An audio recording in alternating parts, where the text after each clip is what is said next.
ఆంధ్రప్రదేశ్లో బీసీ రాజకీయం త్వరలో అనే హామీలతో మోసాలు. బీసీ భవన్ల ప్రకటన త్వరలో అనే దాని వెనుక దాగున్న మోసం. బీసీ ధర్మ యుద్ధం తీవ్రతకు పాలకుల ఆత్మరక్షణ చర్యలు. బీసీలను ఇంకా మోసం చేయాలని కుట్రలు. ఆంధ్రప్రదేశ్లో వెనుకబడిన తరగతుల సంక్షేమం చుట్టూ నడుస్తున్న రాజకీయం గురించి గట్టిగా మాట్లాడుకోవాలి.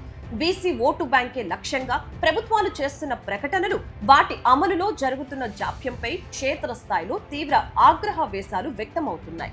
రాష్ట్ర బీసీ సంక్షేమ శాఖ మంత్రి సవిత చేసిన ప్రకటన మరొకసారి ఈ చర్చకు ఆజ్యం పోసింది. అన్ని జిల్లా కేంద్రాల్లోనూ అత్యాధునిక సదుపాయాలతో బీసీ భవన్లు ఏర్పాటు చేస్తామని, కుల వృత్తులపై ఆధారపడిన వారికి ఆదరణ 3.0 పథకం కింద భారీగా లబ్ధి చేకూరుస్తామని ప్రభుత్వం చెబుతోంది. అయితే ఈ త్వరలో అనే పదం వెనుక ఏళ్ల తరబడి సాగుతున్న మోసపూరిత కాలయాపన దాగి ఉందనేది బీసీవై పార్టీ చేస్తున్న విమర్శ. అధికారంలోకి వచ్చి దాదాపు 2 ఏళ్లు కావస్తున్నా ఇప్పటికీ కేవలం త్వరలో చేస్తాం, పరిశీలిస్తున్నాం అనే నాంచుడు స్టేట్మెంట్లు ఇవ్వటమేంటని ప్రశ్నిస్తోంది బీసీవై పార్టీ.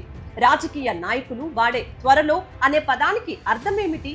అది రోజుల వ్యవధా, నెలలా లేక సంవత్సరాల అన్న దానిపై ఎప్పుడూ స్పష్టత ఉండదు. గతంలోనూ బీసీ భవన్ల నిర్మాణాల గురించి ఎన్నో ఆర్భాటపు ప్రకటనలు వచ్చాయి, కానీ అమల్లో పెట్టలేదు. ఇప్పుడు మళ్ళీ అదే నినాదాన్ని ఎత్తుకోవటం కేవలం రాజకీయ పబ్బం గడుపుకోవడానికే తప్ప బీసీల పట్ల చిత్తశుద్ధితో కాదు.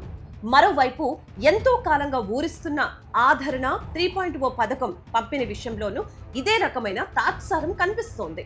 చేనేత, గీత, రజక, నాయ బ్రాహ్మణ, విశ్వ బ్రాహ్మణ వంటి ఎన్నో కులాల వారికి ఆధునిక పనిముట్లు ఇస్తామని, 90% రాయితీ కల్పిస్తామని చెబుతూనే కాలం గడిపేస్తున్నారు.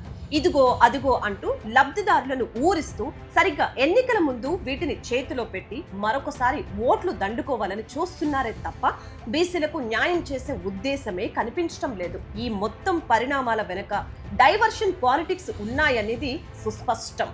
ప్రస్తుతం భారత చైతన్య యువజన పార్టీ అధ్యక్షుడు బోడే రామచంద్ర యాదవ్ ఆధ్వర్యంలో బీసీ ధర్మ యుద్ధం ఉద్యమం ఊపందుకుంటోంది.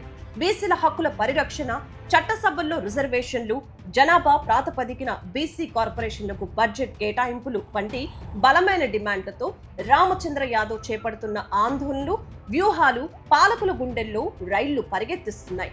ఆయన వేస్తున్న సూటి ప్రశ్నలకు సమాధానాలు లేక, ఆయన వ్యూహాల ముందు నిలబడలేకే ప్రభుత్వం ప్రజలను తప్పుదోవ పట్టించేలా ఇలాంటి అబద్ధపు ప్రకటనలు చేస్తోంది.